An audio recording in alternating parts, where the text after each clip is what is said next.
correct or not? Yes, it's true. My grandma was born there. She was born in Sumatra, Indonesia. Apa jadinya jika timnas Indonesia bukan sekadar uji coba, tapi jadi pelampiasan 3 tim besar yang gagal ke Piala Dunia? Italia, Polandia, Nigeria. 3 nama besar, tapi semuanya datang dengan satu kesamaan, terluka dan penuh amarah. Kenapa mereka memilih Indonesia? Apakah ini benar-benar kesempatan atau justru jebakan berbahaya? Italia di bawah Gennaro Gattuso gagal ke Piala Dunia. Polandia tersingkir dramatis. Nigeria pun bernasib sama. Dan sekarang, Indonesia harus menghadapi mereka semua sekaligus.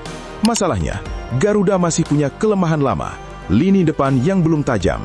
Memang ada harapan baru dengan adanya 2 pemain striker bomber baru naturalisasi, yaitu Luke Vickery dan Dean Zandenbergen.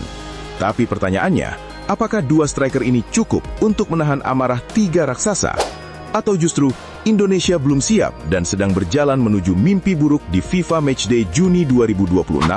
Mari kita simak video selengkapnya yang bikin Indonesia percaya diri bisa mengalahkan tim raksasa Eropa.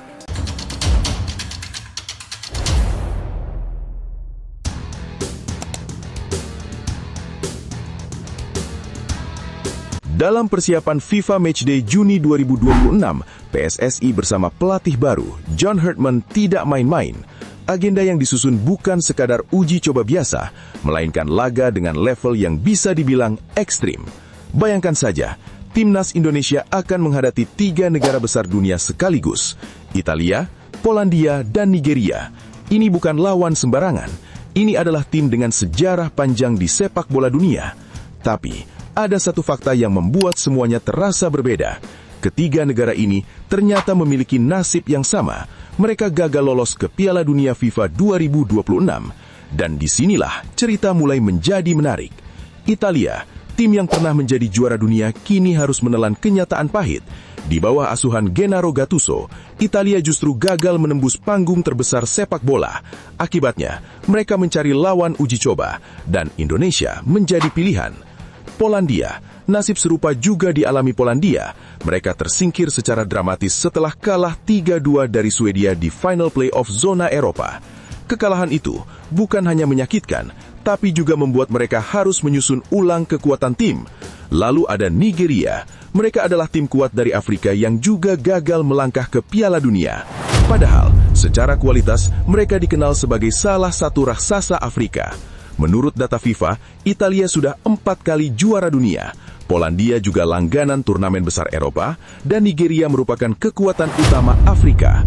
Artinya, Indonesia akan menghadapi tim yang terluka, tapi berbahaya. Di satu sisi, ini adalah kesempatan emas. Jika timnas Indonesia mampu tampil baik, nama Garuda bisa langsung melejit di mata dunia. Tapi di sisi lain, melawan tim yang sedang marah karena gagal ke Piala Dunia bisa menjadi resiko besar, karena tim seperti ini biasanya bermain tanpa beban dan justru tampil lebih ganas. Pertanyaannya sekarang, apakah Indonesia siap menghadapi tekanan sebesar ini? Di tengah kekhawatiran itu, datang kabar yang cukup melegakan. PSSI dan John Herdman dikabarkan selangkah lagi akan mendatangkan 2 striker keturunan. Nama mereka mulai ramai diperbincangkan, Luke Vickery dan Dean Zandenbergen. Luke Vickery merupakan pemain yang bermain di klub Australia, MacArthur FC. Ia dikenal sebagai striker yang cepat, tajam di kotak penalti, dan punya insting gol tinggi. Sedangkan Dean Zandenbergen, bintang muda dari Belanda, bermain untuk VVV Venlo. Karakteristiknya postur tinggi, kuat duel udara, dan finishing klinis. Masalah striker sebenarnya bukan hal baru. Sejak era Sintayong hingga Patrick Kluivert, timnas Indonesia selalu kesulitan mencari penyerang tajam. Dan bahkan di era John Herdman sekarang, masalah itu masih terasa. Kurangnya striker yang konsisten mencetak gol sering menjadi penghambat utama kemenangan. Yang membuat situasi semakin menegangkan adalah jadwal yang padat. FIFA Matchday Juni 2026 dan FIFA Asian Cup September-Oktober. 2 agenda besar yang membutuhkan tim dengan komposisi sempurna. Tanpa lini depan yang tajam, Indonesia bisa kesulitan bersaing. jika proses naturalisasi Luke Vickery dan Dean Zandenbergen berhasil, maka Indonesia bisa memiliki striker murni yang selama ini dicari, variasi serangan lebih tajam, serta peluang mencetak gol lebih besar. Namun, jika gagal, masalah lama bisa kembali terulang dan Indonesia beresiko kesulitan menghadapi lawan-lawan besar tersebut. Kini, semua mata tertuju pada PSSI. Apakah mereka berhasil menyelesaikan proses ini tepat waktu? Dan yang lebih penting, apakah timnas Indonesia benar-benar siap menghadapi 3 raksasa terluka ini? Atau justru FIFA Matchday Juni 2026 akan menjadi panggung pembuktian atau bahkan mimpi buruk bagi Garuda? Jika kita melihat lebih dalam, pemilihan lawan seperti Italia, Polandia, dan Nigeria bukanlah kebetulan. Ini bukan sekadar uji coba, ini adalah simulasi menghadapi level Piala Dunia. Kenapa? Karena ketiga tim ini punya gaya bermain yang berbeda. Italia memiliki taktik bertahan dan disiplin tinggi, Polandia punya fisik kuat dan serangan langsung, dan Nigeria juga memiliki kecepatan, agresif dan penuh tenaga.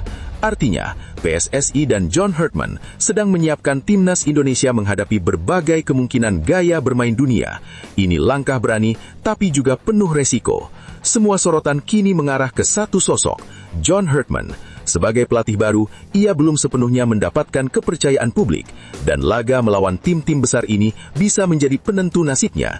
Jika berhasil, ia akan dianggap sebagai pelatih yang membawa revolusi. Tapi jika gagal, kritik keras bisa datang dari segala arah. Di balik optimisme, muncul juga kekhawatiran yang tidak bisa diabaikan.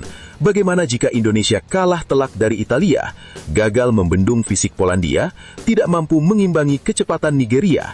Skenario ini bukan mustahil, karena secara ranking dan pengalaman, Indonesia masih berada di bawah mereka. Dan jika hasil buruk terjadi secara beruntun, mental pemain bisa terganggu, bahkan sebelum turnamen resmi dimulai. Namun, tidak semua gelap. Timnas Indonesia saat ini memiliki generasi pemain muda yang penuh potensi. Dengan kombinasi pemain lokal dan diaspora, Garuda perlahan mulai menunjukkan perkembangan. Jika ditambah kehadiran striker seperti Luke Vickery dan Dean Zandenbergen, maka lini depan Indonesia bisa berubah drastis. Dari yang sebelumnya tumpul, menjadi lebih tajam dan mematikan. Perbandingan sederhana, Indonesia merupakan tim berkembang semangat tinggi. Italia memiliki pengalaman dan taktik kelas dunia. Polandia punya fisik dan duel udara kuat. Dan Nigeria juga memiliki kecepatan, agresif dan penuh tenaga. Kesimpulannya, Indonesia memang bukan unggulan, tapi bukan berarti tidak punya peluang. Agar bisa bersaing, Indonesia harus memenuhi beberapa kunci penting. Pertahanan disiplin, tidak boleh lengah sedikit pun. Transisi cepat, manfaatkan serangan balik, finishing tajam, mental kuat, tidak takut menghadapi nama besar. Jika semua ini berjalan, bukan tidak mungkin Indonesia bisa mencetak sejarah. FIFA Matchday ini bukan hanya soal gengsi, tapi juga menjadi pemanasan menuju FIFA Asian Cup. Turnamen ini adalah target realistis bagi Indonesia, dan performa di bulan Juni nanti akan sangat menentukan kepercayaan diri tim. Kini, situasinya semakin jelas. Timnas Indonesia akan menghadapi lawan kuat, tekanan besar, dan ekspektasi tinggi. Namun di balik semua itu, tersimpan peluang besar untuk mencetak sejarah. Pertanyaannya tinggal satu, apakah ini akan menjadi titik kebangkitan Timnas Indonesia, atau justru awal dari tekanan yang lebih besar? Tulis prediksi kamu sekarang, berapa skor Indonesia versus Italia? Dan menurut kamu, siapa lawan paling berat? Komentar kamu bisa jadi bahan diskusi di video selanjutnya. Sampai jumpa di video berikutnya. Tetap dukung sepak bola Indonesia. Dan jangan lupa like dan subscribe channel ini, karena satu like dan satu subscribe kalian itu ternyata bisa menambah pahala. Dan bagi orang baik yang sudah subscribe dan like channel ini, saya ucapkan banyak terima kasih. Salam Garuda untuk Nusantara.